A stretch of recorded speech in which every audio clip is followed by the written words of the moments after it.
Hi, and welcome to Mark's Motivational Podcast. You're very welcome along with your host, Mark Lestrange. Tonight, I'm delighted to be joined by two guests. Tonight, two guest authors, Noel and Moita. So you're both very welcome along tonight. Thank you, Thank you, Mark. Mark. Yeah, Lovely to thanks. be here. Yeah, great to meet you. So I'll probably start off with God, you've done a lot over the last couple of years. a lot of strings to your bow, as they say. Yeah. Yeah, Uh, yeah. Yeah, yeah. So do you want to talk about first of all the launch of your of romping through Ulysses? That sounds really interesting. Would you like to talk about that for the listeners? Yeah, absolutely, Mark. We're called At It Again. That's myself and Maita, and we've brought out a series of books, starting with Romping Through Ulysses as a fun way to look at Irish literature. So Yeah. we both of us write the books together, and I do the illustrations, and we self-publish the books here in Dublin. So it's 100% Irish. And it's been a really fantastic project for us. We started initially, 2012, yeah, 13. almost 10 years at this point. And Romping Through Ulysses was the first book that we brought out because we wanted to try and reach a wider, even younger audience to better get to know James Joyce's Ulysses, which is notoriously difficult to read Yeah. in any language. Yeah. We just felt there was a lot of humor there that we could tap into and just, as I said, make it more kind of fun and accessible for everyone. Yeah. And the book is really a guide to Ulysses, James Joyce in Dublin. And you can use it as a guide to what to do on Bloomsday, which is the day that Dublin and the world celebrates James Joyce's Ulysses and the novel is set. And in our little pocket guide, we give you maps so you can walk around Dublin either in the footsteps of the characters or the author. We give you things to do and see, the best quotes, and insider tidbits about James Joyce, the period, the characters, and locations. That sounds really, really good. Like, and then to get well done on that, to give people that added thing to not just getting a book, but getting a map. Does that come with the actual books that you sell? Yeah. Yeah, so we just try to, well, we suppose our aim is that we want to give people this pocketbook, or they get the pocketbook to go out and have their own literary adventure. Right. The fantastic thing about Ulysses is that it's set all over Dublin, and many of the locations mentioned are still thankfully with us. Mm-hmm. And so it's great for any literary enthusiast to kind of get out there and just, take a different route across the city and sort of see these locations that the characters walked in, and also see the places that, say, James Joyce lived in, and just feel like you're immersed in that book a little bit more. Yeah. Yeah, and also, like we've heard from many people, that it inspires them to read Ulysses then, either the first time or try again, because a lot of people abandon the book on the first read. And especially now that we brought out the new edition with more color, especially now because next year is actually the 100-year anniversary of Ulysses publication, so it's going to be a big year. Yeah. And then how have you found it through the pandemic? Have you found things tough? Like, are you doing more writing at the moment, or have you found things a bit more tough for getting your stuff out there? Yeah, I mean, it's been a kind of a double-edged sword for us. Certainly, it's been a challenge with regards retailers. So we stock our guides and related gifts in various shops and museums in Dublin particularly. And like so many creatives, it's been tough the last 18 months. So, but on the other side, on the flip side, we've just decided to kind of do a rebrand of At It Again. And because we just saw it as an opportunity with no distractions, we just got busy with doing new editions of our books. So the first one is now Romping Through Ulysses, the new edition, and we just spent a lot of time really refining kind of who we are and what we want to bring out in the books. So it's been it's been really challenging, but really rewarding at the same time. So we're really looking forward to the next, year ahead. As Mike said, but Ulysses being celebrating 100 years next year. Like they say, every cloud has a silver lining. Absolutely. Yeah, and we're still here so far. Yeah. But no, that's great. Thanks a lot for sharing that with us. And it's interesting you giving people a peek of Irish literature in a how would you say like naughtiness.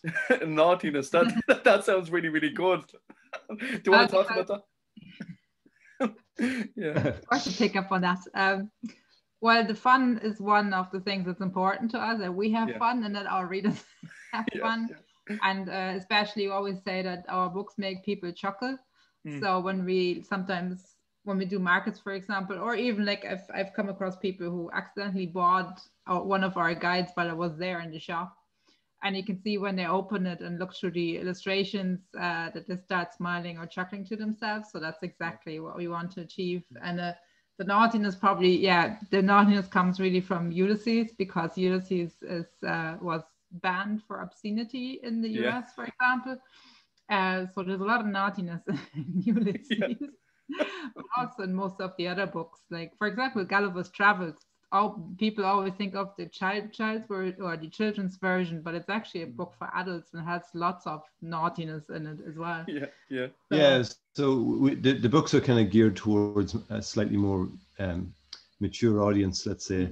And so as Maida said, we just want to tap into all that humor and sort of make more slightly risque sort of side of things. So just to make people smile. Enjoy it. So our books are kind of the gateway drug to Irish literature.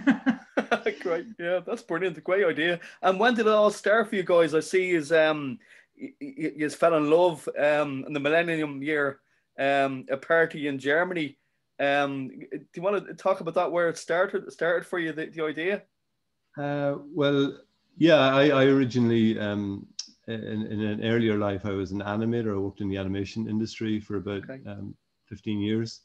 And I was living and working in the States, and I came over to Germany and to see friends, and I met Maita, and I moved over there, and then we decided to move to Ireland. Then Maita, we actually went out on our first Bloomsday as sort of Bloomsday virgins about 10 years ago. And I was aware of it kind of growing up in Ireland, but really didn't know much about it. I'd never read Ulysses. I didn't know much about James Joyce, but we thought, why not? We got dressed up and went out and really enjoyed it. It was just, kind of like a private party, it seemed like, and it was, we just kind of enjoyed the whole dressing up and people drinking and eating certain foods and all the tradition of singing.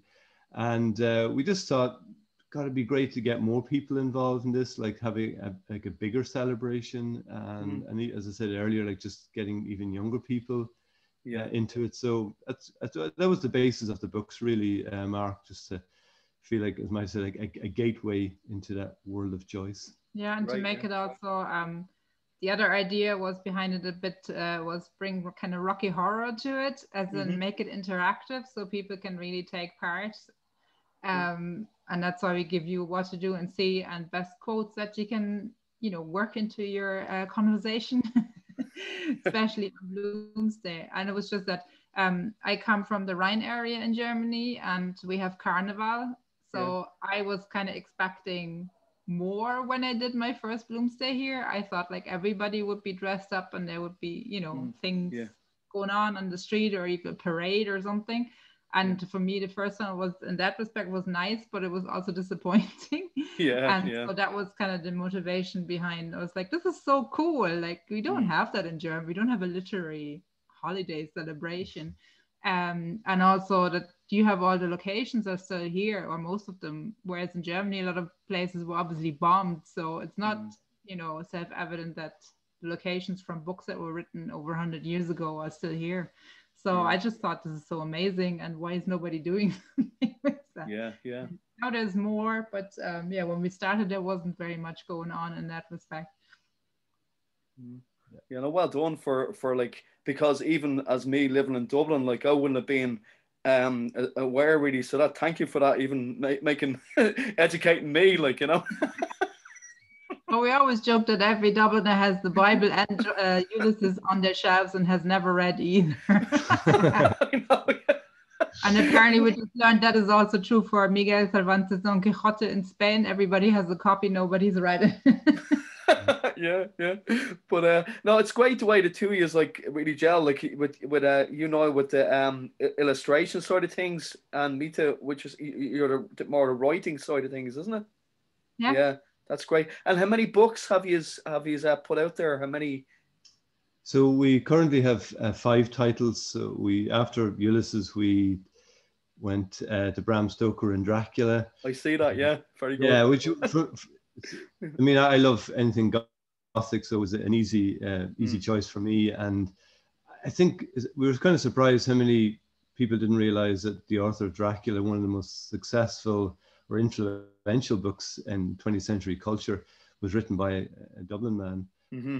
And you know, or people just took it for granted. So that was great to kind of go back to that book, which is, you know, really, really well written. And there's very few adaptations have actually kind of lived up to the book in some aspects. And, you know, people obviously know the movies and whatnot, but the book itself is really a great read. And after that, we went to Dorian Gray, kept Gothic going.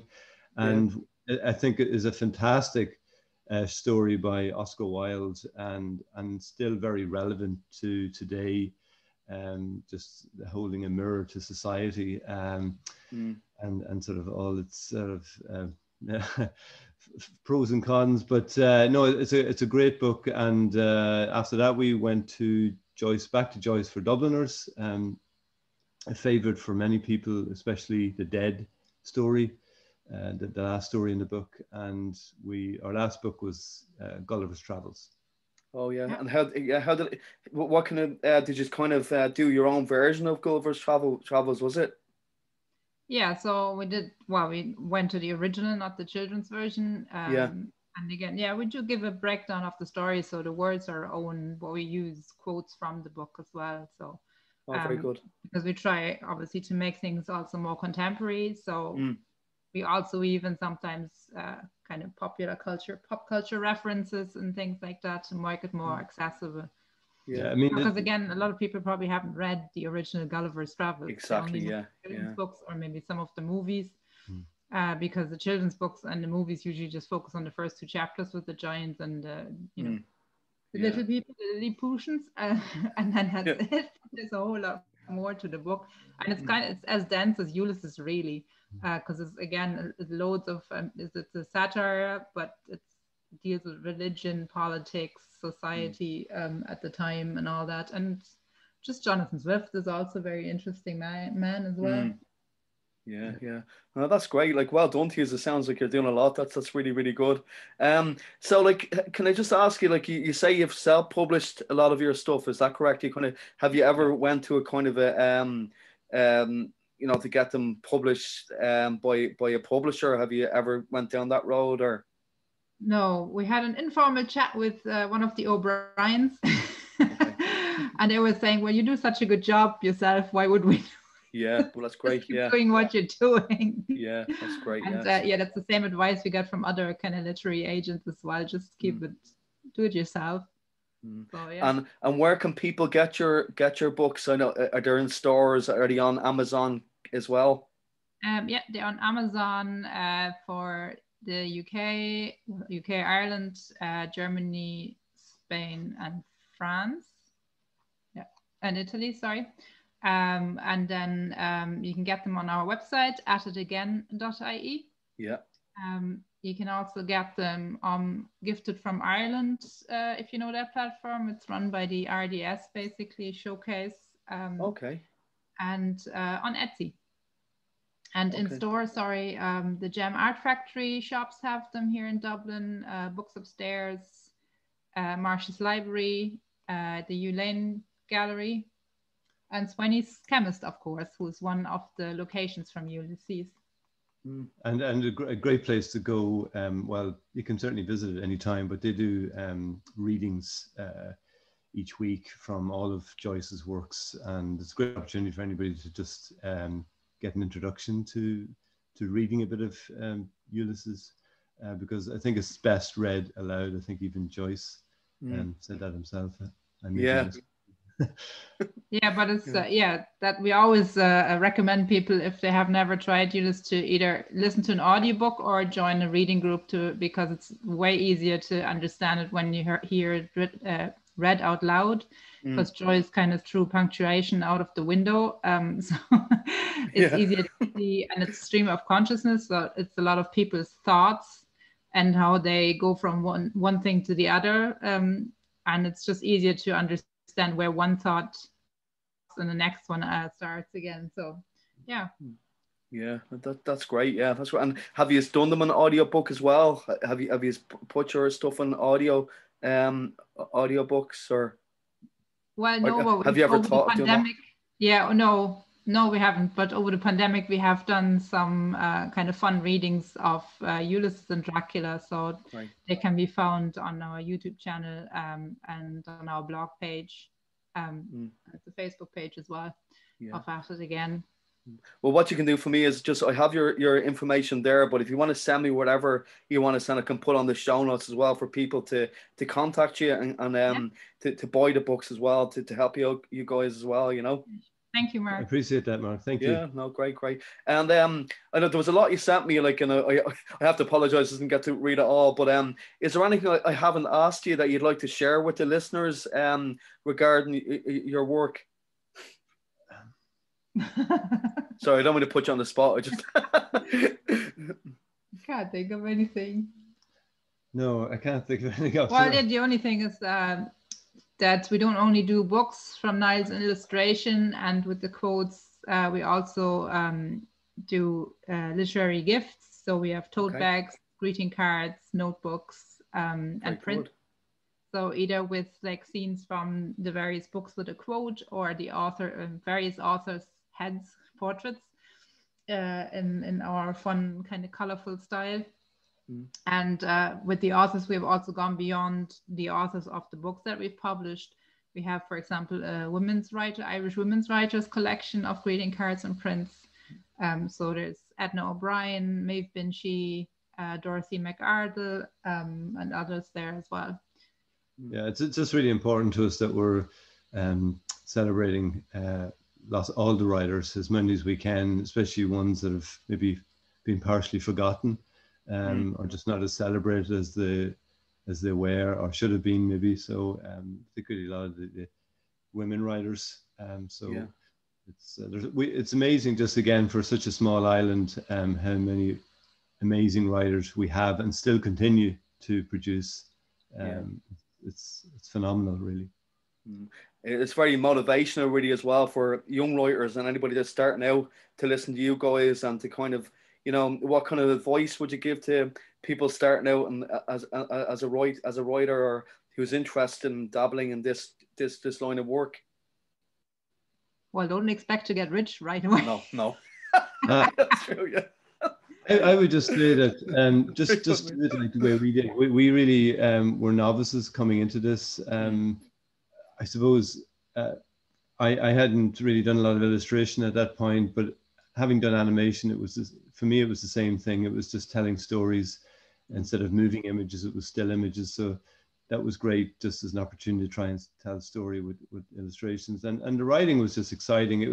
I have so much respect for like full-time writers, because it was so challenging just to condense, a very dense tome like Ulysses into a pocket-sized version, and also just trying to like putting sentences together and finding the right words. You could just spend hours just, and sometimes we did getting that right. So it's not easy, but when it works out, it's just the best feeling, getting those words together.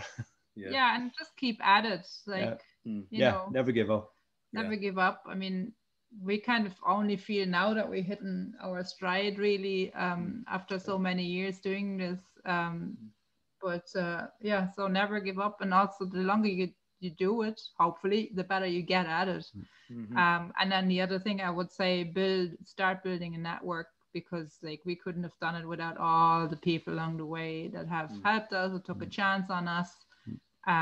So build your network, what in your genre with other writers, because we have a big network of other creatives that, and we support each other. And then if you can, literary agents, depending what genre you're in, and if you want to go the published route through a publisher instead of self-publishing.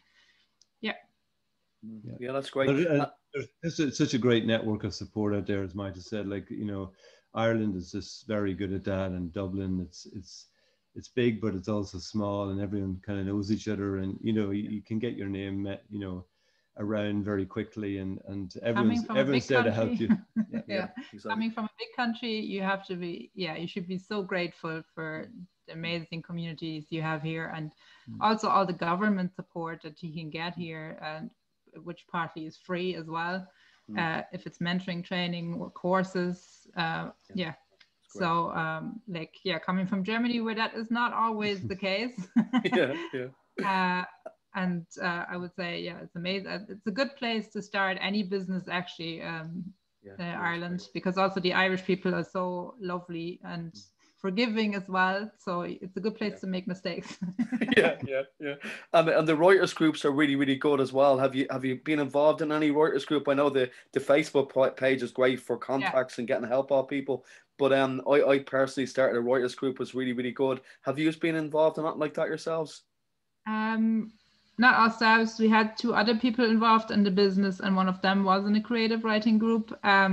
And they left since then. But like you said, the Facebook group, I would recommend. I am actually recommending that to anybody, really. Also, the this is more for us. It's a Publishers Day, but they also sometimes have during the Dublin Book Festival. In November, they usually have author events as well that you can hook up, and then the Irish Writers Centre would be another network or resource that you can tap into. So that's all good stuff. And have you always written yourself, Maita? Have you always been a writer yourself? No. No. I started life, no, I'm just laughing because I'm a multi-passionate, interested, talented, whatever. So I started my life in theater in Germany, and especially making theater accessible to students. I worked as a makeup artist. I also worked in online marketing, and in translation. So, I mean, most of my time I had to do with words and culture in some way, shape, or form. But I'm not a writer from training or whatever. So But Maida's a social media queen, and she's brilliant at all that and research. And you need someone like that, don't you know? Absolutely, it's a full-time job, and I'm just not. It's not me really. I get some of the content for her, but she does all the posting and makes it all look easy and good. So. And Noel, yourself, have you always been illustrating yourself? Have you always done illustration? Yeah, I mean, I studied animation back in Ballyfermot in the early 90s, I guess. So nearly 30 years ago, I was doing hand-drawn animation. Obviously, the industry's changed a lot since then with all the computer animation. But I loved working in the industry at that time in the 90s and the 2000s. And I've now moved more into teaching. I'm a lecturer in IEDT and the animation program in Dunleary, and also have opportunities to teach in other schools across Europe. So I love that part of creativity as well, just like passing knowledge on to the next generations, and just seeing what they're doing, and everyone sort of learns from each other, and I just love that. So that's a big part of my life as well as at it again. So but they all feed into each other, definitely. Exactly. Yeah. So like that's really good advice, even like for anybody that's listening, don't be afraid, just give different things a go, because they all come in together, don't they?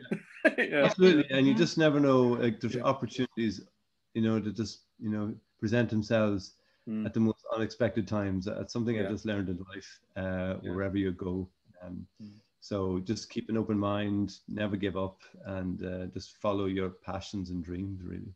Yeah, that's great. And don't, like you said, don't be afraid to go into different directions and just see if they work out, because it's not like they're not for nothing. You always make new contacts, you learn things, even if it's just that you learned that this is not what you're meant to be doing. Yeah.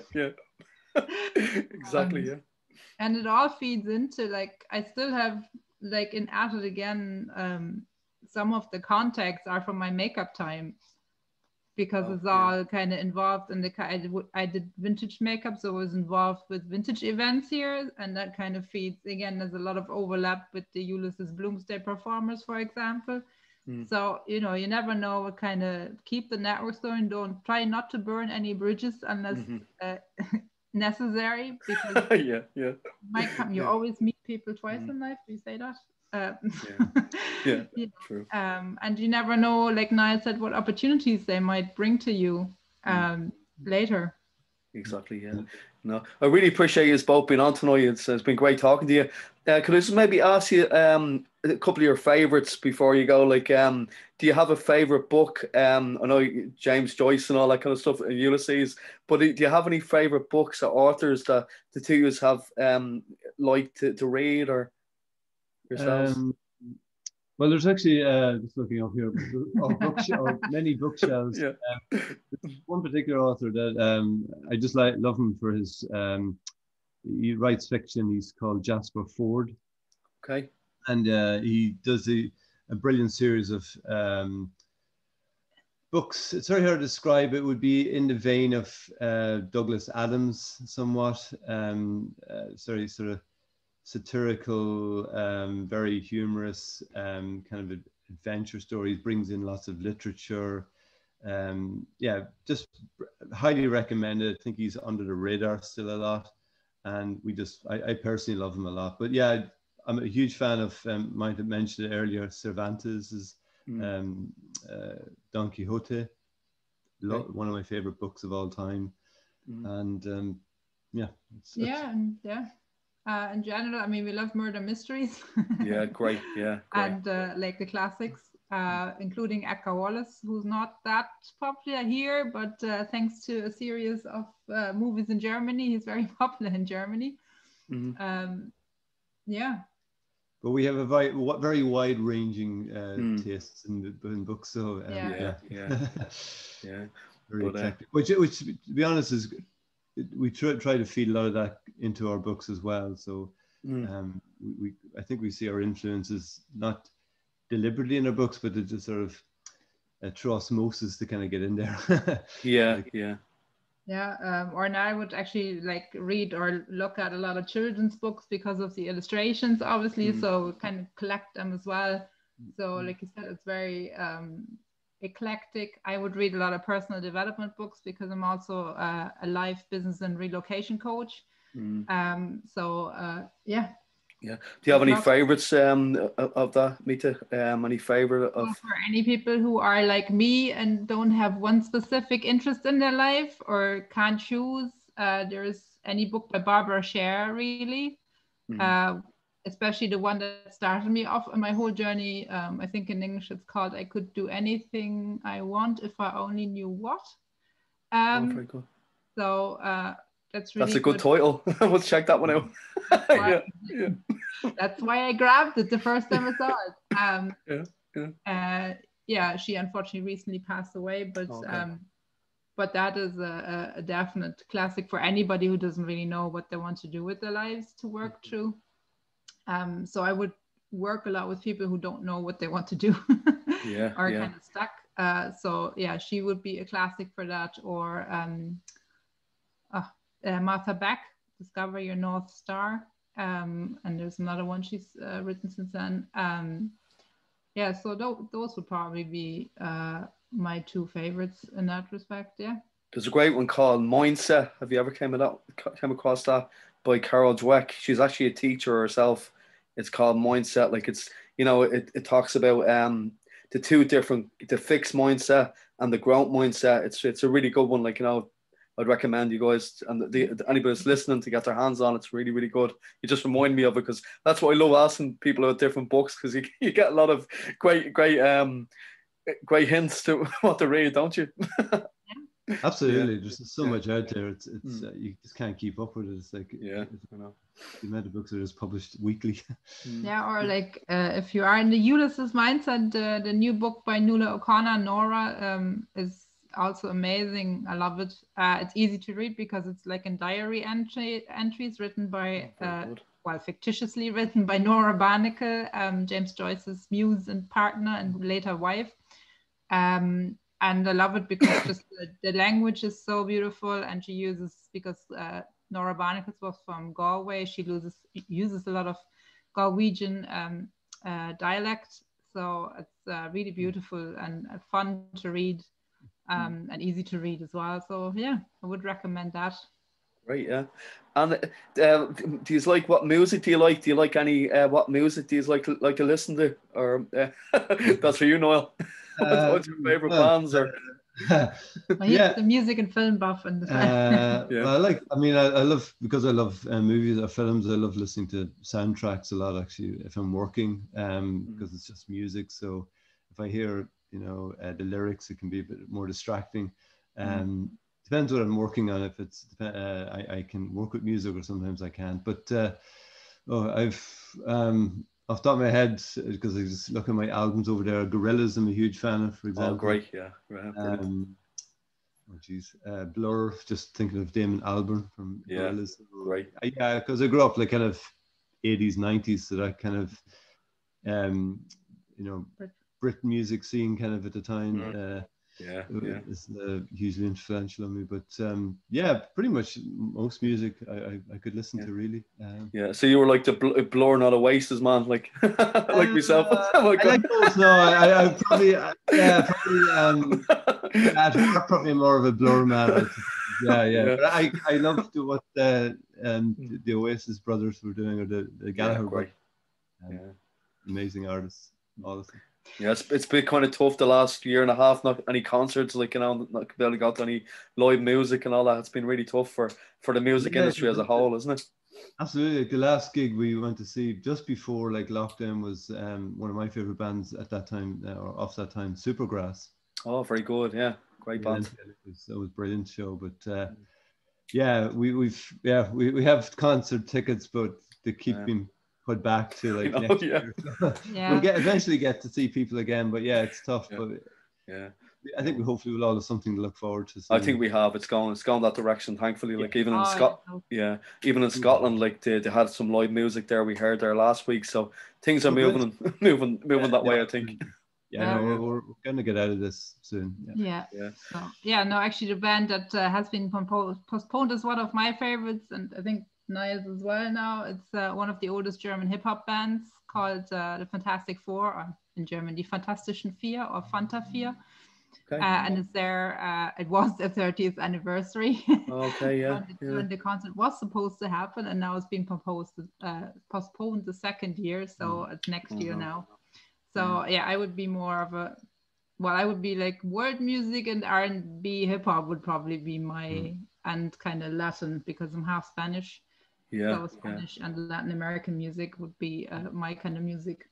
So eclectic is the word in this house. Yeah. So you have a great night out there and listen to all the different sounds. Exactly. Great, yeah, brilliant. I can't wait to get back to the live scene. Me too. And that's brilliant. Yeah, and probably just film wise, what would your favorite movies be? How long do you have, Mark? I've it'll be the same for myself. Podcast. I mean, I've I also already told him he should do a film podcast with one. You should. Yeah. No, I love films. Are just been a big part of my life forever, and I love a lot of older movies, like from the 30s, 40s, like film noir. Any kind of, give me a detective, old school film with Bogart in it. I'm happy, and a couple of whistles. But films like ending from silent era all the way up to the 80s, 90s, I could watch pretty much anything. I love all genre, and Yeah, it's but again, just going back to like the pandemic's been difficult not being able to go to the cinema.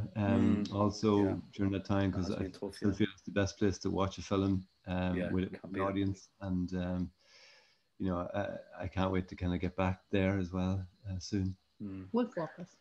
Yeah, Wolfwalkers I highly recommend it, because it's a brilliant animation film from Cartoon Saloon, studio based in Kilkenny, and they're fantastic artists and filmmakers, and it's one of the best films I've ever seen. It's brilliant. I must check that one out. Thanks. So Wolfwalkers is called, yeah. Wolfwalkers, yeah. We must have amazing, so beautiful, yeah. And if you can, I think they're still running it in some cinemas. Yeah, they re-released it, so it's in a lot of cinemas still. So, and it is a film actually worth seeing on a big screen, because visually it's stunning. I mean, every frame you could just look at it for hours. It's just the detail, the colors, everything. It's that's a great recommend for the listeners. Thanks very much for that, guys. Yeah, that's great. Yeah, so that's brilliant. Thanks very much. Some great takeaways there, guys. So just maybe lastly, thanks a million for coming on the podcast. Really appreciate it. If you could maybe give the listeners some kind of one tip to kind of keep motivated, like how you guys kept motivated through these hard times, what would you kind of give? I would say stay busy. I mean, we're kind of never bored, because you always have things to do. Especially if you run your own business, there's always something. There's a long list of things you always have. Keep busy and just, I know it's very, very hard sometimes not to get totally demotivated and disillusioned and all that. And it's just, even if you just do like the very barely minimum, and if it is just open the document with your manuscript on the computer and just looking at it and then closing it down again. But just, what's the minimum that you can do even if you feel shit? Yeah, great advice. And like I said, even if it's just looking at your manuscript or wherever you have it, and just closing it down again, or maybe rereading a sentence or something. Or writing one word. It's just more important that you keep doing it, and it's not important how much, unless you have a deadline, obviously. But if you're just writing for yourself and you haven't actually have a publisher yet or a deadline, then I think that would be something. Yeah, and just like, I know there's a lot of friends of mine who've struggled to be, keep creative over the last 18 months and motivated and to completely understand that. But I think it's just never like to give up, like really, like I think for us, we've always felt there's so much in this idea that we wanted to pursue, and we just felt we wanted to keep at it till we felt we got somewhere. And just having that inner belief and never giving up, really. I think there's just sometimes so many people can just stop just when things are going to happen. And I think that, it's easy. Sometimes I'll say it's easy, but it's just persevere at it. And I think things will happen. I really believe that as well, like just keeping positive. Yeah. And in terms of inspiration, I mean, we do like days where we just look through books. As I said, we have loads of like illustration and design and film books.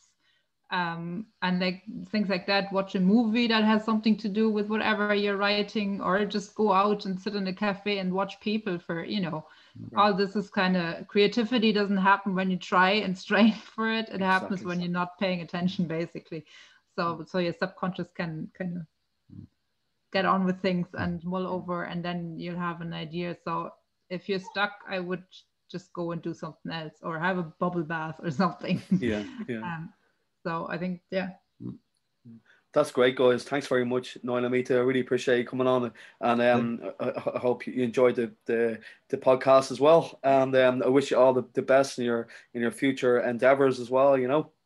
No, thank you, Mark. No, it's been really fun chatting with you, and appreciate it. Yeah, thanks a million. So the best of luck. So that was Niall and Mita, everybody. So I really hope you enjoyed the podcast tonight, everybody, and stay tuned for next one. Thanks a million, guys. Thank you. Thank you, Mark. Thank you. Thanks very much.